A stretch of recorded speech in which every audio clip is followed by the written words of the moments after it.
Border traffic intensified overnight Thursday as some Russian men rushed for the exits after President Vladimir Putin's call for partial mobilization, drafting 300,000 reservists.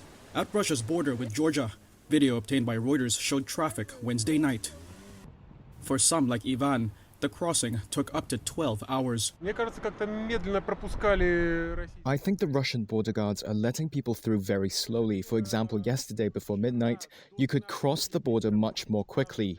After midnight, either lots of cars arrived at the border or they started to work more slowly. It was a similar scene on the border with Finland.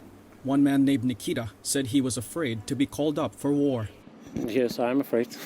Asked why by a reporter, he said, because the mobilization is a big mistake for Russia, Europe, and for Ukrainian people.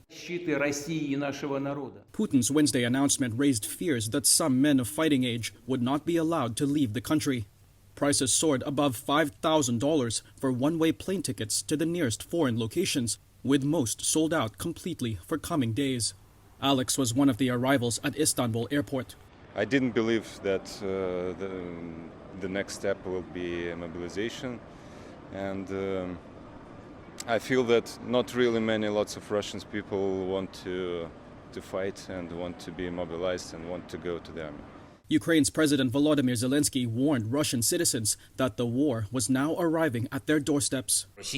Russia's decision on mobilization is a frank admission that their professional army, which has been prepared for decades to take someone else's land, did not manage to stand it and collapsed.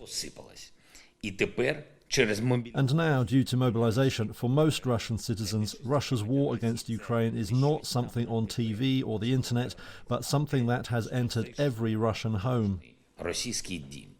In a call with reporters, Kremlin spokesman Dmitry Peskov said that news of men leaving the country was simply an exaggeration.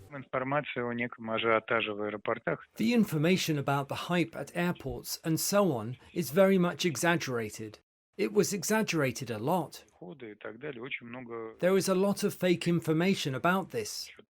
We need to be very careful about this, so as not to become a victim of false information on this matter. He also made it clear that Russia was still calling the conflict a special military operation instead of a war.